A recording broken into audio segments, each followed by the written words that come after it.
Hello, everybody. We are here for Tuesday Talks. Not Tuesday Talk is all about getting to know an individual, finding out what makes them tick, and what do they care about, how their career reflects that, what motivates them to keep going. Now, today's guest is none other than Faraaz Ali. He's quite a known character in the Mind Valley community. So we've got Faraaz Ali. He's a coach, comedian, chef, and creative director of the soul. I want to find out what that means. So Faraz's journey is about letting go of the many identities that hold us back and evolving into our greatness. So let's get Faraz on here and get to hear his story. Faraz, I see you. Let me just bring you in.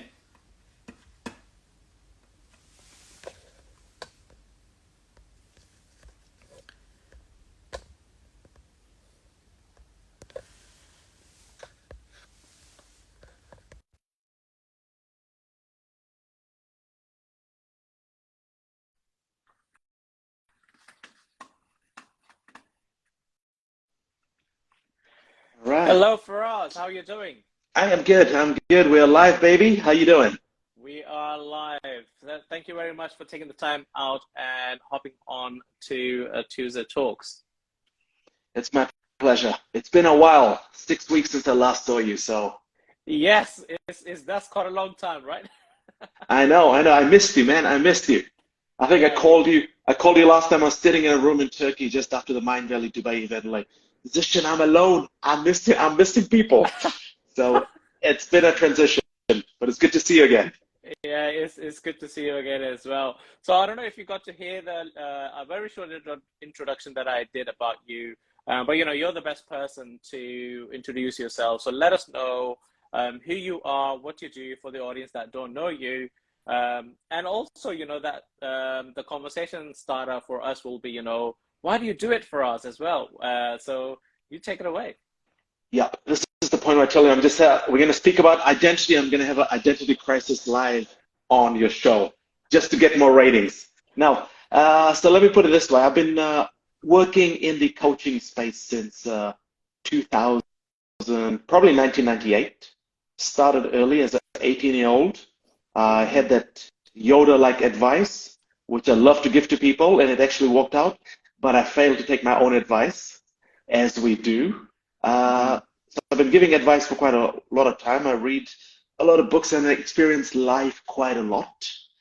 And then at a certain stage, about 2018, I started coaching and said, you know what? It's time to make this a profession, start getting paid in it. Because at a certain point, you realize I really enjoy coaching because I'm a human connector.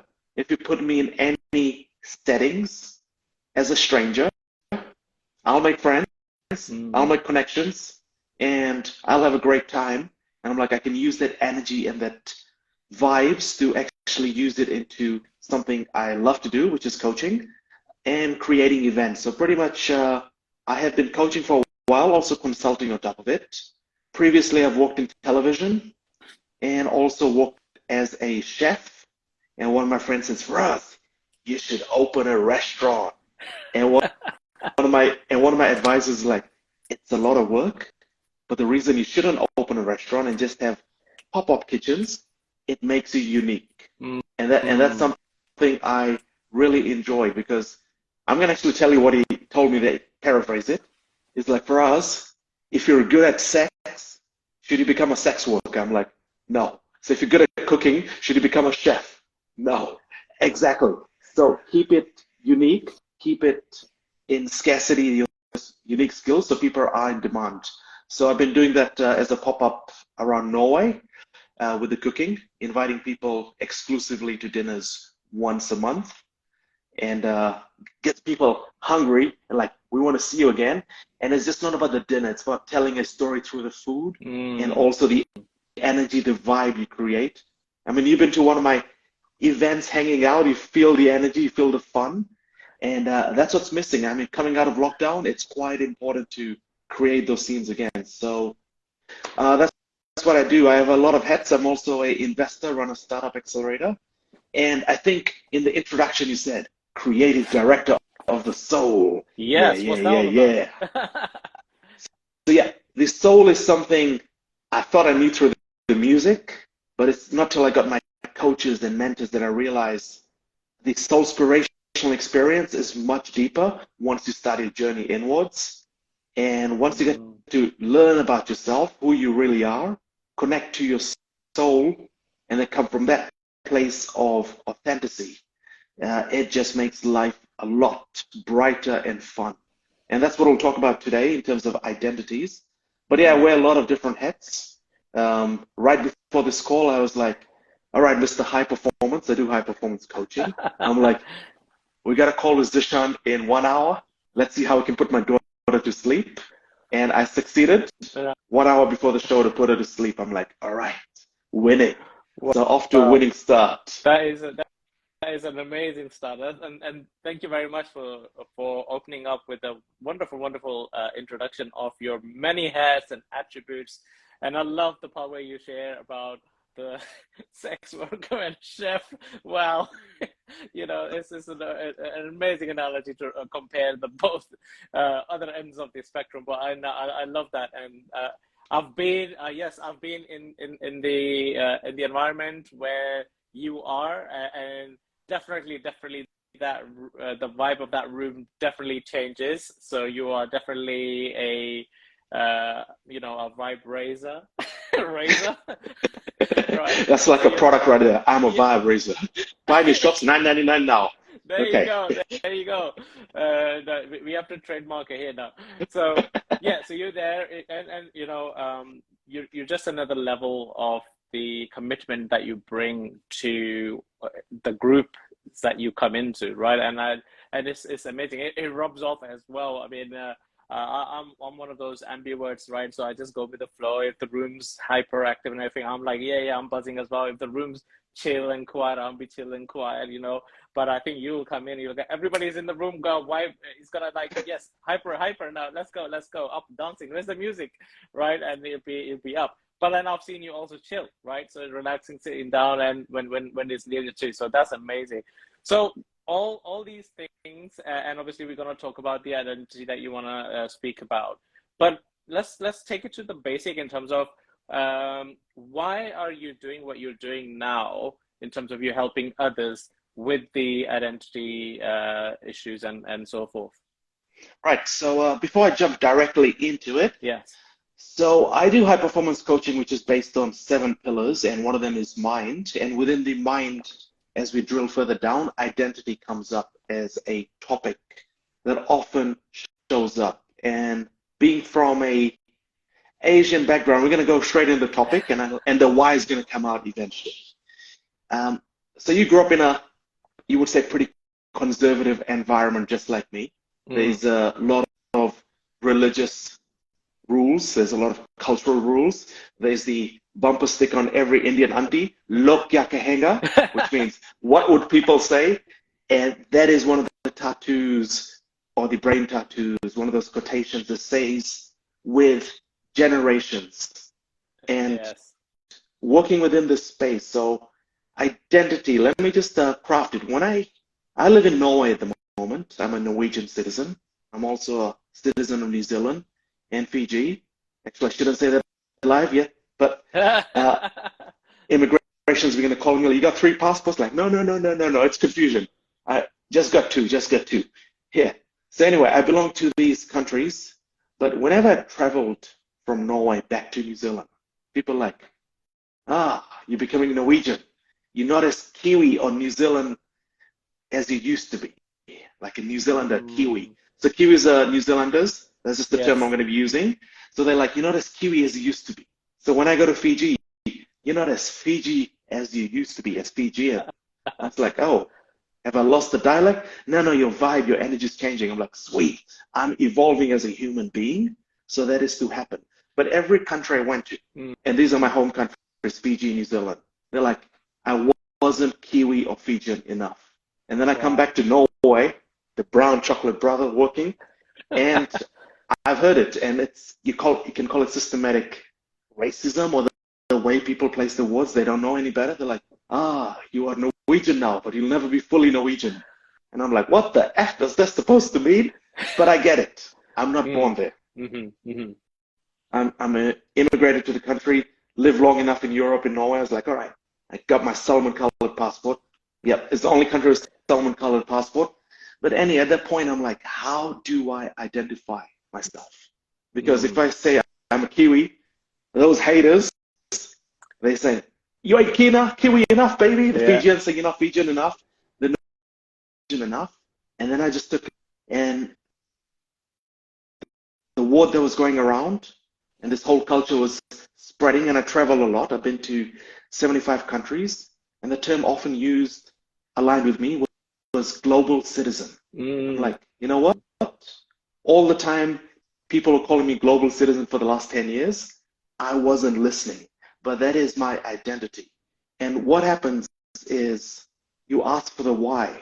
If we could just take a moment and think about all the people who've moved around the world. It's very common these days. Children of couples or interracial, different cultures, different religions. They're born with multiple identities. And at a certain point, there's a quote from Ram Dass, who's, when he was asked, who are you? And his answer was, I'm nobody but everybody. I'm nobody but everybody. And that comes down to just being your human self and being equal with everyone else.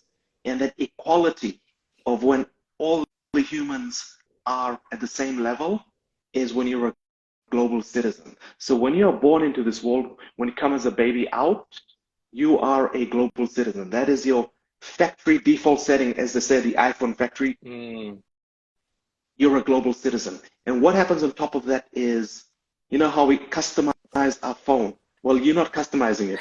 It's your parents, it's your society, culture, religious leaders. They're customizing your phone, and that's all the identities that is being built for you by the people around you, but may not align to what exactly you seek. But by the time you come to awareness, like, oh, you know what? I don't have to associate myself with that group. Look, okay.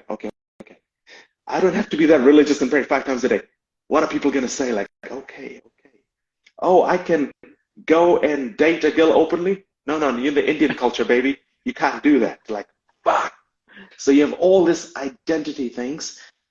I call it a sandbox environment that you grow up in, where you have your religious, your cultural, your societal, and these are the 3 strongest ones that actually shape your identity as a young child to teenager.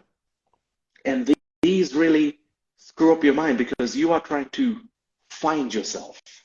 And if people have already placed identities on you and what can be done, what is right, what is wrong, and you're trying to navigate all of that and trying to not upset people, because, you know, in the culture we grow up, if we do something bad, we're cool with it. Like, I'm a rebel, baby. I'm gangster.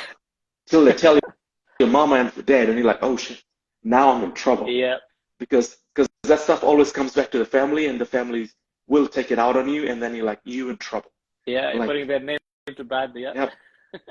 Because I've worked with the police officers, and I'm telling, like, you know what? If you're ever dealing with Middle Eastern, Asian gangsters, just go talk to the mama, and that will sort out the whole situation. You don't have to deal with them directly, because the family roots, the values are so strong, and once that is rattled, it rattles the whole family. So growing it up in such an environment, it creates a maze-like dark jungle, which you navigate to find yourself. But you've been in a tropical forest yet? Not yet. No, not yet. Right, we're gonna go soon. Don't worry. But anyway, the trees are really high. There's a canopy of trees and leaves on the top. There's only areas where the sunlight comes through. And if you think of this buried in identities placed upon you by others, is all the canopies on the top of the forest, the jungle. And the sunlight is your way out. But because you're stepping through the jungle, trying not to step on all the vines or break any branches, life is very fragile. It's very stressful.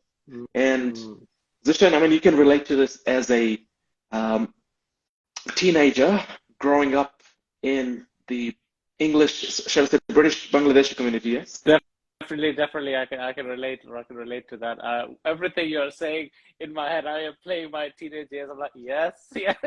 I'm like, I just want to raise my hand and go, yes, yes. There I am. It's 100%.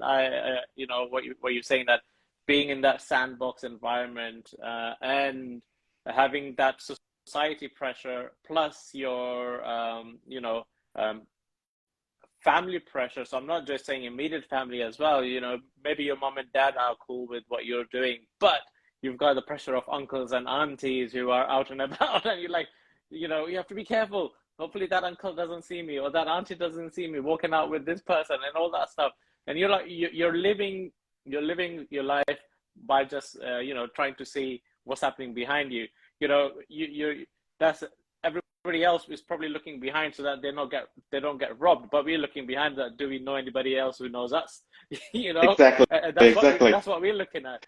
And I love that you just refreshed that in my mind. So it's an amazing journey that obviously only us have to experience. And I'm sure there are other cultures who have similar experiences as well. But it's quite high in the South Asian community. It's quite high up there, because of the sandboxing, and you want to make sure the family name is way up there, strong. Once it's developed, that anything you do is going to come back to you. Haunt you and haunt the family. It will haunt the family for your life. You'll be 50-year-old man, and you will be haunted by it. It's like, remember 1993 when you did this? Like, oh, come on, that was like 4 decades ago. It's still fresh. Now, so I went to a Chinese school in Fiji, and I can confess that the culture is very similar in terms of strictness, being an A+ student, and that's one of the identities placed on you as well. You're an Indian, or you're Chinese, and we call ourselves Findians, by the way, Fijian Indian, Findians. So that's another label of identity we put on ourselves. And the reason we do that is like, no, we're unique. We came in the late 1800s with the British on the slave agreements. We don't nod our heads when we speak. We've got more of an island accent, man. What is happening? So we've got that whole island vibe, and we call ourselves Findian. But growing up in China, the evolution. The evolution of the Indians. Exactly. Same with the Caribbean. They call themselves the Caribbean Indians. We have the Fijian Indians.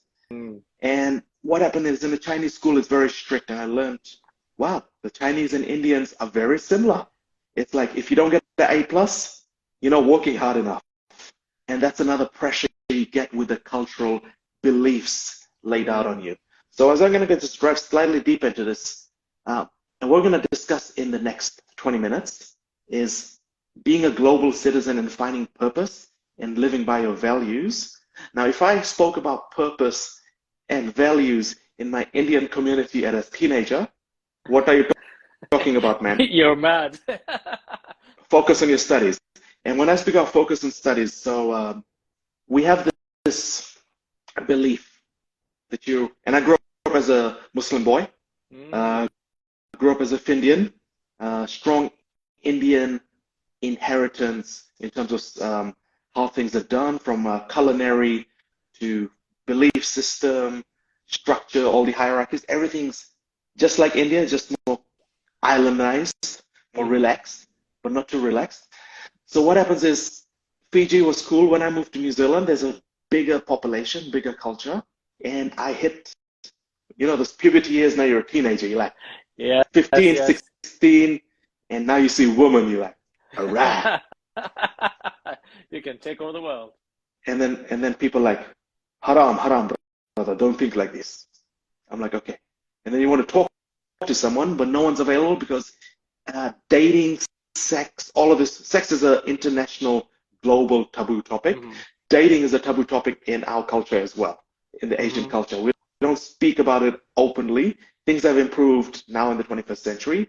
But back in the 90s, it was like, you don't speak about it. You don't know who to speak about, who's going to snitch on you. You're like, fuck, this is tough. So I'm like, all right, my identity is a Muslim guy, so maybe I'll go find a Muslim girl. I'm like, all right, let's do this. And this time I was very inexperienced. I was, 16. You got a Muslim girlfriend, you're like, all right, I'm the man. And what comes with that, and this is a warning to most kids of 16, is I went, I'm an overachiever. I went for the top of the crop, and the lady I ended up with, she has very powerful people in the development of the Muslim community and stuff in New Oh, Zealand. okay, okay. So if you're telling someone, don't bring attention to yourself, I did exact opposite. And I remember receiving death threats at Oh, 16. And I'm like, damn, but I complied. I stayed in the sandbox environment because you have no one to talk to. So I spoke to my brother. He's like, yo, man, this is too risky. If word leaks out, our parents are going to whoop your ass. yeah, I'm yeah. like, okay, all right, call it off. I'm like, all right. A few years later, you read some books, you watch some Bollywood movies, and you're speaking to your parents. Like, Mom, look at Salman Khan or Shah Rukh Khan. They're dating. They don't have problems. They're walking around topless, and they're picking up chicks. And your parents and aunties, they're like, no, they're trained actors. They know how to, emotional regulation comes to them naturally because they've trained. They're very shy, very good boys. They're like, oh, come on. They're just acting, yeah. They're just acting. They're contradictory. That's fine. Why they're portraying it in Bollywood movies as the Indian culture, and we can't do that in our lives. No. Focus on your studies. That is the number one divert line of any Indian Chinese family. Focus on your studies. 100%. All right. You got A. You need to get an A plus. Like, God damn it. Okay, so I moved on to university, and then I'm like, all right, I'll date within the culture Indian. But then when you're dating someone, and if you for the American FBI, CIA, if you ever want to train an agent who's got natural abilities, hire an Indian guy from university if they're dating someone. Because they know how to use the city as glasses, as mirrors, looking out for taxi drivers, anyone they know. And all the meetings are in such secrecy. Like, all right, I'll meet you in lecture room 1A at 12 o'clock. I'll meet you at the cinema. Come with your friends. There's so much directions. It is so stressful. And as an 18, 20-year-old, you're just trying to get laid, man. And the complications, the game is plotted against you. It gets so stressful just being in a relationship. You're like, is it worth all of this work that I do?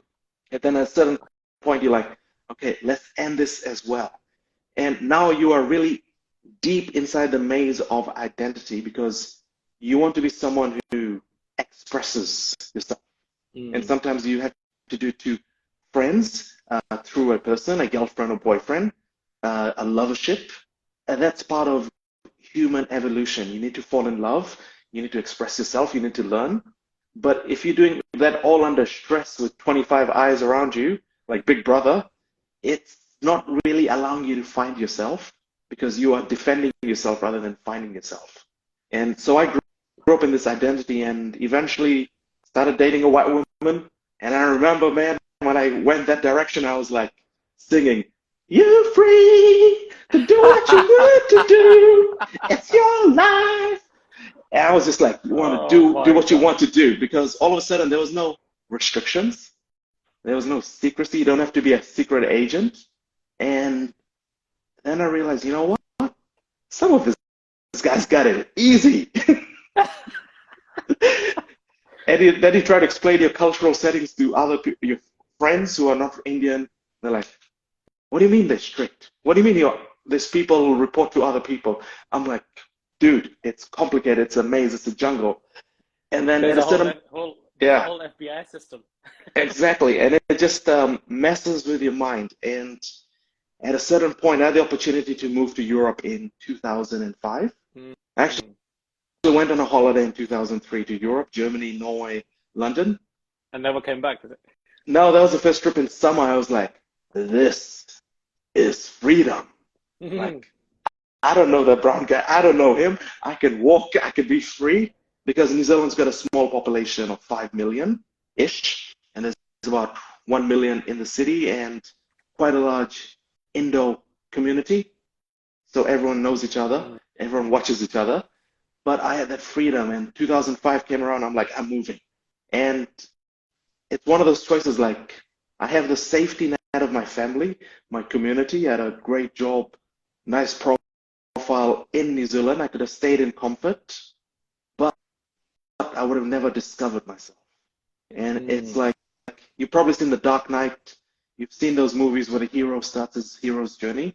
And it's like, you know what? I need to go into the unknown, into uncertainty, and find out who I am. Definitely. So self-discovery journey for you then. Yeah, it started in 2005. And I know people say these days, like, when we speak about identity, people like, be your authentic self, dude. I don't know why I said like a dude at the beach in Bondi Beach smoking, like, dude, just be yourself, man. But how can you be yourself if you do not know who you are? That is the question. Love that question.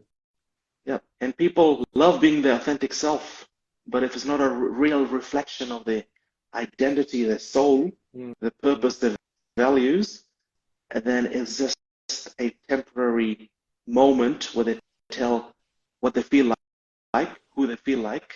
But once you discover your identity, the purpose, it just brings foundational structure to your life. Because a long part of my life, I lived without fixed values. I just chose the flavor of the month. Yeah. You know what I mean, right? Yeah. Yes. People are like, what's your value? Because you know when people ask you a question like, and I do this with my clients all the time. What's your values? Integrity, or authenticity. They start saying whatever comes to their mind. But this is something you need to know, dive deep. Like I've got 10 values I live by. I recite them every morning when I wake up in my journal. I know them by heart. And whenever I'm doing something, I ask myself, is this aligned with my values? And the second question I ask, is this aligned with my purpose? And if you can ask those two questions every time and just define your purpose and values, life becomes a lot simpler because all of a sudden you have navigation. The most dangerous thing I found in life is, and this happened to me for a decade after I moved to Europe. Okay. So my first year was hell. Actually, my first 6 months was hell because I came to a country, have a very well-decorated CV, academic background. I was like, finding a job's going to be sweet. Who doesn't want an Indian guy in the IT business? Like, we made this shit. So I walk in here and like, language is the problem. Okay, I'll learn the language. I'm going to learn the language. That's no problem. I know the code. It's coding language. I know that language. So I learned that. So as I'm learning it, 6 months, and Norway is one of the top 10 most expensive countries in the world. And I'm going through my savings, and I'm like, oh, my cash runway is getting smaller and smaller. And there's nothing worse than calling your parents back, and they're like, how's your job hunting going? And you're like, it's progressing. And this is the time we didn't have LinkedIn or Google. This is 2005-ish. It just started with Google. So they didn't have all the tools we have nowadays. So it took a while, and you know what? I was entering into depression because at a certain point you get so many no's because, and you also get, sorry, you're overqualified. Oh, and wow. You're like, what the? Yeah. So I got so many of those emails like, you're overqualified because you have a master's degree and you're applying for a bachelor position, and they're thinking you're going to ask for too much money. I'm like, I don't need that much money. I just need money. Just need money out of savings. Yes. But there's no follow-up emails. It's just like, all right, this is going nowhere. And then I leaned back on one of my strongest skills. And this is the time of depression. I had suicidal ideations, which started emerging. And then when you start having suicidal ideations, you're like, what the hell is going on in my life? You're like, I shouldn't be even having those thoughts because your thoughts create your reality. And I think at that point of time, my identity was just broken. I was breaking down. Some would call it a spiritual awakening, but it was more of a breakdown. And one of the quotations that saved my own life in that period is, and I told this when I used to coach a football team in university back in 2002, is because I had an injured ankle. We had a semi-final game, and one of the interviewers asked me, Faraaz, are you going to go perform in this game tomorrow? Are you ready for it? And I gave them one of those Macho Man Randy Savage answers. Brother, as long as I'm breathing, I'm fighting, I'm playing. And they laughed it off. I actually taped it up. I played, we won the game. But that line, I took away the Macho Man Randy Savage. I'm like, as long as we're breathing, we're fighting. I'm like, Mm. there's a lot more meaning to that line. If we're breathing, we're grateful for that opportunity, and we got to be fighting. So I changed things up. Um, Met some friends, used my networking, and that's how Mm. I ended up as my first chef gig in 2005. I was like, I'm a great cook. My parents don't have any daughters, so it was simply destiny that the youngest, learns all the cooking skills. And I'm quite innovative with my food. It's my way to express love. So I got Mm. into cooking, then I got into IT again, and the next 10 years fast forward, it was this enjoying Europe. Let's keep it at that. A Yes. lot of partying, lots of traveling, networking friends. And in that 10 years, there was no spiritual awakening. It was just, let me use the right words here. It was just enjoying life to the max. Like, Why and why not? And why not? Right? I mean, I was between 25 and 35, and it's just something like the French Riviera, Spain, partying in London, all these different countries, US, Tulum, and it's just like, you know what? I love this planet. I love people. And I was just present in enjoying life, the present moment.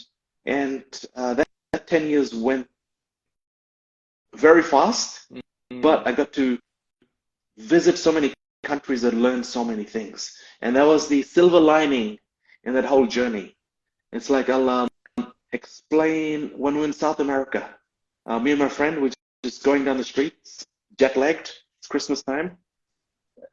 We bought some stuff from a store, and we don't know how much to tip them, so we just tipped them this amount, which was about 20 US dollars, because we spent about 15. We're like, she's got a kid, we'll just put 20. We had no idea that's like 2, 3 months' salary for her. Oh wow. Yeah. And she came running down the street thanking us. We felt like it awkward, like, huh? And it's just the small moments you realize, why is this person so over grateful? Mm. And I think we're just caught up being tourists in this moment. And we did the same in Morocco accidentally. The $20 in Morocco looks like the 200 euro note. And we accidentally tipped one of our camel riders 200 euros instead of the 20. And he can buy a whole new farm with cows. But it's just the point. He was so grateful. And I told you that I had a accident in Morocco, right? Hmm. So I'll just bring the viewers in. I was doing a really dumb thing of fixing my GoPro camera, turning it off while riding a quad bike because it was really dusty behind many people. And then I did that for like 2, 3 seconds. I put my head up, sharp turn, I missed it, went over a Oh, cliff. yes. And at that moment, you're like, I'm flying. Oh, that Superman. is a big fall. You know how people say your life comes in front of your eyes? That didn't happen to me. I'm just like, I'm flying. There's big rocks over there. There's a small landing patch there. Maybe I should jump off. It's just your survival instinct. So I just Mm. jumped off, tumbled a few times, back on my feet. Hmm. Total Bollywood. All checks. The bike went the other way, didn't blow up. So there's no Hollywood explosions there. The bike is still intact. And there's dust. And my friend Glenn, he comes running like, Faraaz, you mofo. I thought he died. He's still alive. I'm like, and this is me being cool, like, yo, I'm cool, man. I'm cool. And then I look at my hand. There's rocks all in it. Oh. And I can feel rocks, pain in my back. We still have this adrenaline, dopamine just Mm. kicking in. I can feel blood. I'm like, okay. And there's a cut on my leg. I'm like, all right, let's just do a self-assessment, see if I'm all there physically. So nothing's broken. There's a lot of stones and stuff. And we, about 3 hours outside of Marrakesh or any hospital. Oh wow. And at that point of time, I'm like, you know what? Let's get the bike up again. And the guide came, and the guide is like, Ya Allah, Ya Allah, la la la la la. Allah means no in Arabic, because he thought I was Mm. dead. It's like, brother, you're alive. I'm like, yes, I'm alive. Good. This is good for business. Don't die. It's like, okay. So he took me to a Bedouin village where the rest of the group is. Mm. Right? They helped remove the rock. I cleaned up a bit. Went on with my day. Nothing was broken. Survived that. But then you realize, like, I was in a Bedouin village with some Bedouin tribe members. They spoke French. I didn't speak French. We communicated with our hands, a bit of Arabic, but the compassion and the empathy. And you realize, Mm. you know what? both of these transcend language. And all of these stories from Morocco to all the other countries, it was all shaping my identity. It was a fantastic 10 years, but it shaped who I wanted to be. And ultimately, there's a quote from Muhammad Ali, the boxer, Mm-hmm. who mentions the price for living on this beautiful planet is being of service to others. The price of I living on love this that. planet Yeah. is of being service to others. And that kind of introduced me to being of service to others in 2015. I mean, I might have done lots of small deeds of being of service to others, but that wasn't coming from a place of deeper purpose at the time. It was just like being nice. Like, all right, let me help you, let me help you. But once you realize, you know what? Okay, I have to be of service to others. What exactly can I do to help? Like, what is my skills? Mm. And that's when you deep dive. I think you've done Ever Coach as well with Mind Valley. You've done some Yes, soul work as well. It's like, what is my skill? And this is a trial and error. You of try different course, things. of course. Because one of the things I was doing between 2010 and 2015, I was a food blogger. Ah, So, yeah.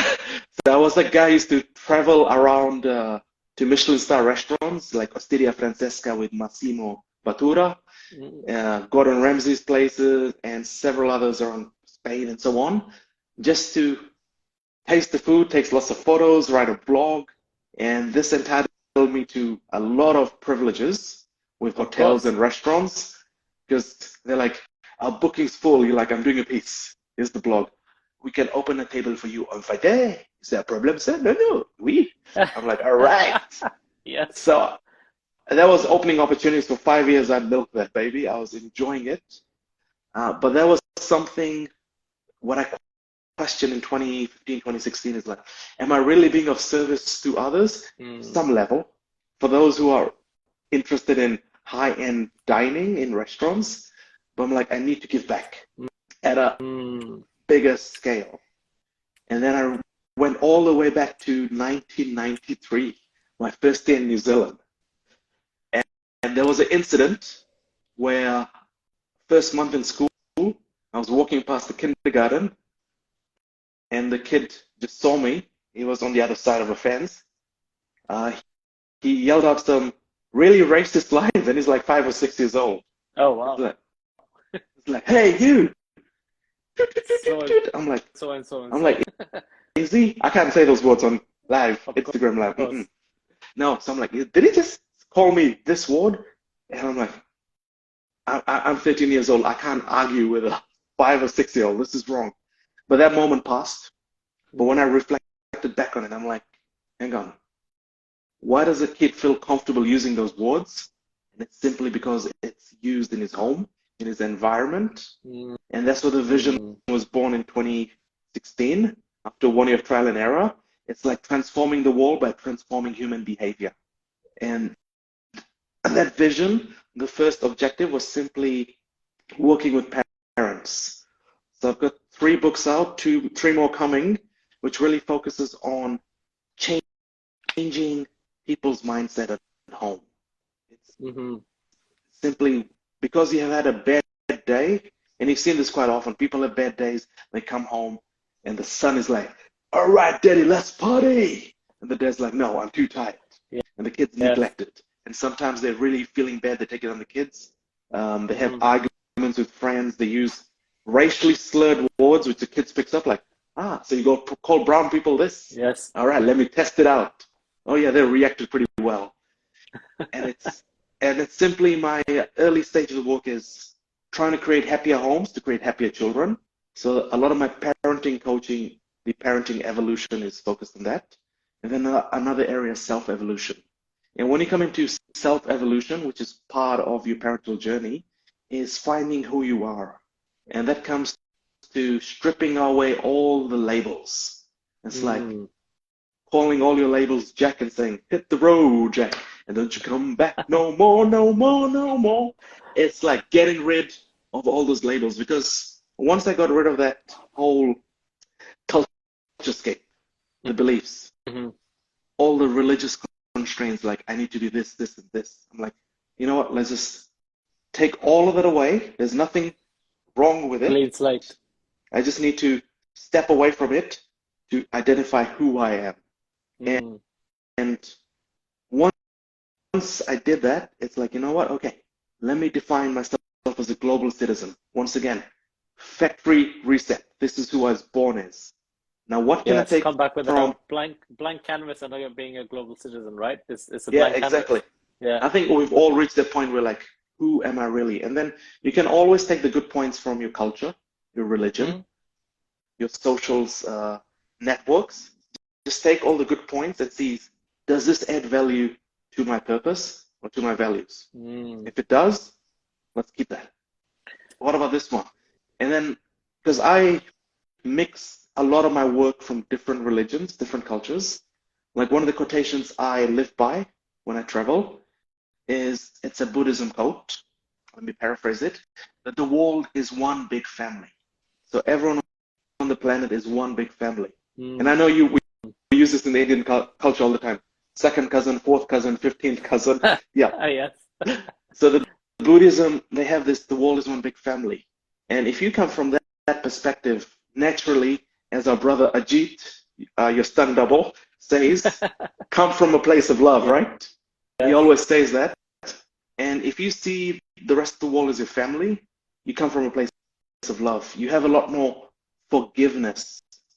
I even use something Mm. called pre-forgiveness, which is before anyone screws up or screws you over, you already forgiven them. Mm. Because simply getting screwed over by anyone, and Vishen uses unfuckwithable, is you Yes. take too much time and energy to process it, go through the emotional regulation, like breathe, Zishan, breathe. It's okay. All right, we'll forgive him. And that takes too much energy. Nowadays, someone does that, I'm like, this shall pass. Yeah. You're forgiven. Yeah. You're Yeah. welcome. Whatever. They Yes. don't want to say Thank you. thank you, but I say you're welcome, and just keep walking. That I learned from Zlatan, your other cousin, Zishan and Zlatan. No, and the reason is, once you build that into your values as well, just forgive people, because what happens is, if you keep looking in the rear view mirror, it's called the rear view mirror symptom. Like, what will people say? How does this affect my religion? How does this affect my family, my cousins, my uncles? If you keep looking in the rear view, you're never going to get the momentum to go straight. Mm. That's a very good perspective to put up there. And I love that the way you've just, expanded and shared this journey with us. And from very early to where you are now. And I love the fact that what the roller coaster rides of going up and down and bends and twists and everything that you had to go through to just find your identity. And whilst you were sharing that, my mind, I've got a very photogenic brain, right? So my brain works in movie pictures and photographs, right? So when I'm listening to people or when I'm having a conversation and everything, there's a whole movie playing in my, there's a Warner Brothers movie going on in my head, right? So there's a movie that, yeah, Sorry. exactly, yeah, exactly. So Bollywood sing songs going on, So I was like, already picturing this, right? And I'm thinking, for us have to do so much to obviously find the real you, right? That's how I'm going to simplify it to very right to the basic, right? Saying that's the real you, to the original version that you were born with. Because I always say to everybody as well, myself, we all are born with a North Star compass. We have that compass within us. But what happens to us as we are getting older, growing up, we get influenced by society, parents, so everything that you just mentioned is just influencing us to continue to the path that they lead us, right? As you said, you're customizing us to what they would like to see, right? Because they are in charge of that handheld device at the moment, which are us. They are in charge of us at that moment. They have to customize it how we do with our phones, right? We want to customize it how we look like. But again, we also change those customizations every time, right? So hence, a lot of us grow up being confused because we keep getting these customizations changed every time there is something better happening. The dad does something or auntie says something else, and then, conflicting informations, and society says something else. And I love that how you put that all together in your journey there and brought forward the basic need of giving back, giving back to society, giving back. What would you like to do? We all love to do good deeds. We all like to do some sort of good. I remember when you were saying that, and I just remembered there was I still do it, and there was a time that I used to, when I'm walking, because I love walking. So when I'm walking and I see a banana peel on the floor, I'll pick it up and put it on the side. I used to just say that, the universe has actually showed me the banana peel so that I don't fall, and the person behind me coming here won't fall now as well. So it's my duty now to pick it up and move it somewhere that nobody else will slip from this. So, that's, and I'm like, oh yeah, good deed of the day done, right? Yeah. You're thinking those things. But I love that now I am also thinking in terms of like, how do I contribute back? How do I give back? And a lot of things that I do now as well aligns with those things, right? How am I showing up to the universe? How am I showing up to the people that I'm meeting? What is my contribution in this gathering? What is my contribution in this meeting? What is my contribution with this person? So that, and removing everything else, just meeting the person as a global citizen, because we are all one big family, as you just said. And GC, I love baby, that you GC. reminded, exactly, you reminded me of all of these things. So the question would be now, like, is there any ritual or routines that you've adapted throughout, that you've started? I'm sure that some obviously were terrible when you started, and some you've just got stuck with now, or you've adapted that these are the brilliant ones that you do. And I heard you mentioning journaling. So I know you do journaling. Is there anything else you do early in the morning or in the evenings? I know you like jumping into cold lakes because you want to be the Norwegian person, yeah? That's right. That's right. I mean, I'm the Fijian guy leading Norwegians to ice bathing. Like, yes. That was the How does moment of truth. that Like, work? exactly. That was my moment of truth. I made it. I made it. No, I mean, there's lots of routines that I use, lots of the routines I've tried. But the best one, journaling, we mentioned it. It is very simple, but very powerful, because it allows you to channel what's going through your mind. And often, and I tell this to my clients, students as well, if you leave too many thoughts in your head and keep playing tennis between Sampras and Andre Agassi, going back and forth with those thoughts, is this going to keep you up and stress you out? Write about it. Revisit it. Where is the thoughts, the stress, the points of anxiety, or the hunger to do something coming from? Because I get a lot of ideas like, all right, because I'm just sitting like, you know what? Maybe I watch a TV show on Netflix. Someone's going to Israel. I'm like, you know what? I'm going to book my ticket to Israel. And I've done that so many times with countries.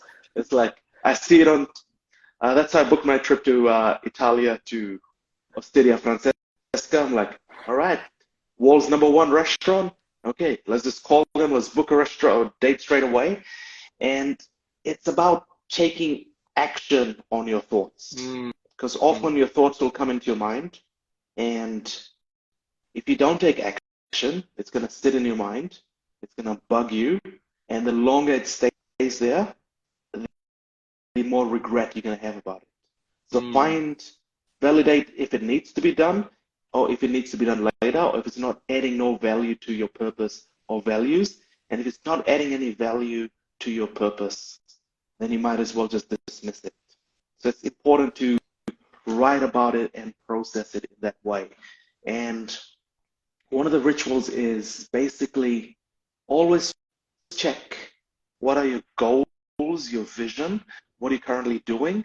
Is it aligned? You're going in the right direction with the right momentum? Because once you learn to live at the intersection of divinity and morality, that's where excellence happens. That's where I shine with my excellence, in that intersection of divinity and morality. And without staking claim to it, is this me showing up, being of service? And that is the point I always strive to walk towards for myself, my goals, and creating goals to the point where I feel great doing it, but it impacts others. It creates service for others. Mm. And Mm. once you feel that energy, life is not going to be the same again, because all of a sudden you realize I have a gift. I can be of service to others. I can create impact. And I do that externally. I do that for my own self. There's a lot of self-love, self-care rituals. I have a term I call self-learn. Mm. I'll share that on another show. We're running tight on time, but it's Yeah. simply my daughter's growing up in an environment where they do not impose cultural or religious obligations on her, because I do not want to have her to have the same childhood I had, where she's living with rear view mirror symptom, looking Mm. over her back. She gets to choose what she wants. She watches YouTube, learns some Bollywood dances. She buys her Indian clothing. She's like, I like that part, the shopping part. I'm like, ah, damn, my wallet. That's going to take a hit. It's only going to get worse. That's why I got to work harder. But other than that, she is choosing what she wants to create her identity. And we have to start empowering our children to Mm. create their identity. As Khalil Gibran says in his book, parenting comes down to being a guide for your child, being their mentor, but not the dictator. Do not step in their way and tell them what to do. Just show them these are your options. These are the values that one should live by in terms of bringing safety. Maslow's theory of survival. These are the things you need to do to survive. These Mhm. are things you need to thrive. The path you choose is yours, but I will support you. And once you have that relationship with a child, it becomes a beautiful relationship. They can actually start telling you things. Because I think both of us, we grew up in a situation, and there's a lot of Asian children out there. There's a lot of conversations we couldn't have with our parents because it was Nope. taboo, off the table. And then our friends speak about, I spoke to my father about dating or sex. I'm like, yeah, we can't speak to anyone about that. We watch Dr. Phil, we learn what we can, and we pick it up from Hollywood movies. So yeah, it's very different. But As I'm lo- just gonna leave you with this. Yeah, go ahead. No, I was gonna just touch upon that. I was gonna say, in terms of we couldn't ask for advice anyway, because because you're saying, if we wanted to ask something with our parents, I don't. Well, for in my view, I wasn't able to, because you'd be just thinking, is this the right question? Is this the right question? Or the chappal is coming, yeah, or the sandal will Bam! fly. Yeah, you're thinking that way. But I love that you touched upon us parents just being the guide. My daughter's 15 now, and that's exactly how I have raised her. So she's very strong-willed, assertive, and thinks she knows what she wants. It was just a freedom that was given to her. There was no constraints of, oh, this is not allowed, this is allowed. We've told her right and wrong. Choice is yours anyway. What do you want to do? I myself, obviously, as we know, from a Muslim background, my missus is from a Christian background. None of us has given her the religion that you need to choose. You need to pick one. No, you will choose. You know about both. You've been to both places. You've been to the mosque. You've been to the church and all that stuff. So you've given the spaces. You choose what you want to do. Because what I realized from my own experience was, by the time it was my time to be out in the world was a different place than what my dad and mom knew. So hence, therefore, the world will be a different place when she's out there. Make it her place, right? So everything I am teaching her will be outdated in terms of keep studying. That will be all outdated. So I want to give her the best values, the best guidance that she can use to navigate the world. Obviously, then she will have her own game rules and all that stuff. The game is the same anyway. The rules and the players keep changing, right? And that's what it is, as long as we are aware of those content. And I love that you've just brought that to my memory as well. We should be wrapping this up shortly. And, I love that you've taken us through the whole amazing journey.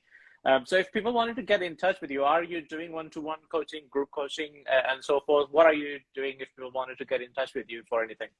Yep.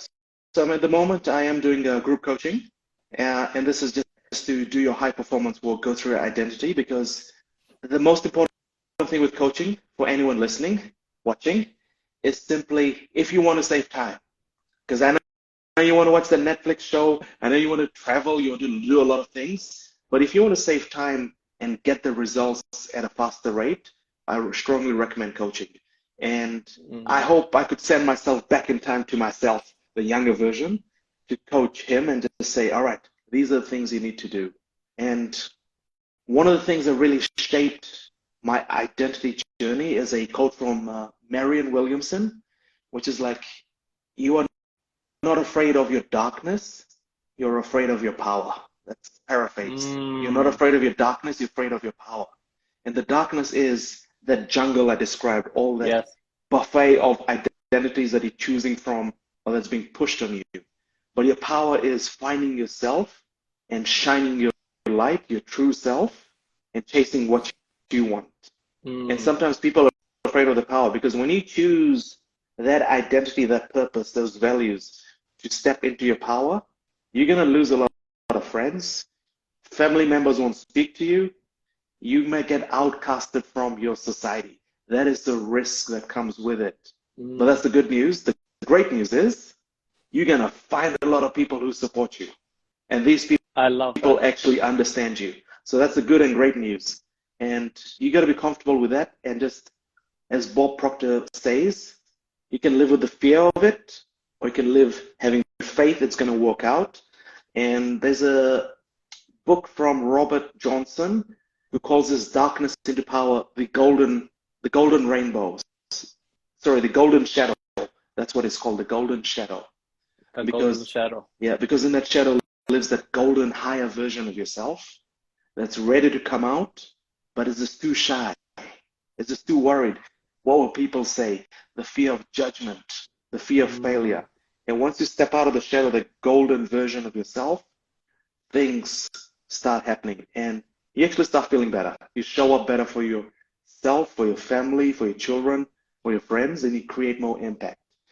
I And I love think, that. yeah, We should be obviously wrapping this now. But if they wanted to reach out to you, they can reach out to your Instagram and that's right. LinkedIn, right?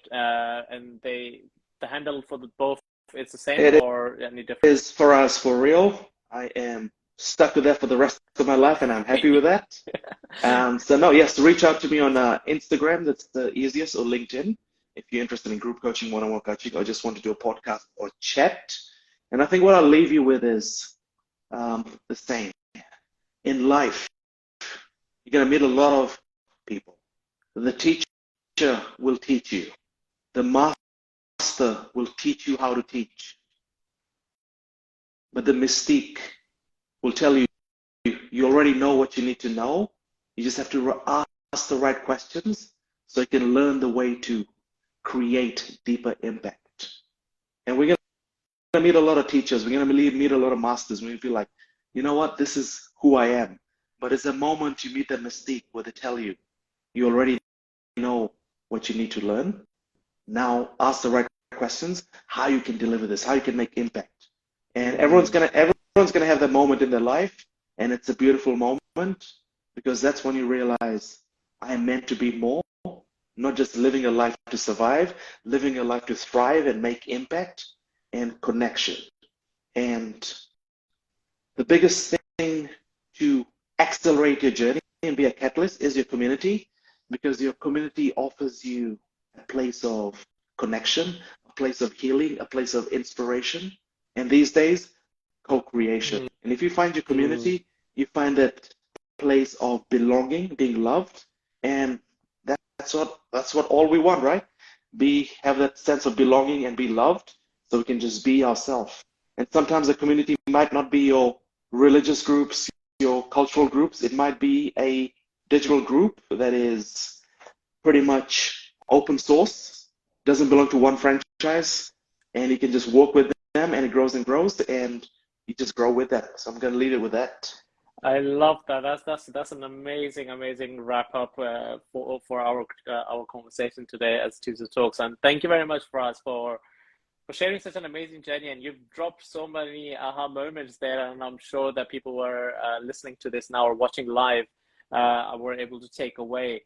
So people who've been watching live on Instagram, Faraz's IG will be tagged there, so you are able to reach out to him if you want to further question or connect with him for the coaching. And I certainly definitely had a lot of aha moments, which I would pick your brain in Estonia when I see you. All right. So we got to be doing that. So everybody who's been listening to this podcast when it's released later or watching this live now on Instagram, if you had any aha moments during this episode, it's our duty now to share this episode with whoever and whomever that's just popped in your mind or you're thinking about, because we don't know who's just woken up or gone to bed thinking of a better day. So if you had that inspiration, and it will create that inspiration in them as well. And that's all we need. We just need to create that spark, that moment for them to take their steps. Because just to let everybody know, tomorrow's not promised. So why not do everything today?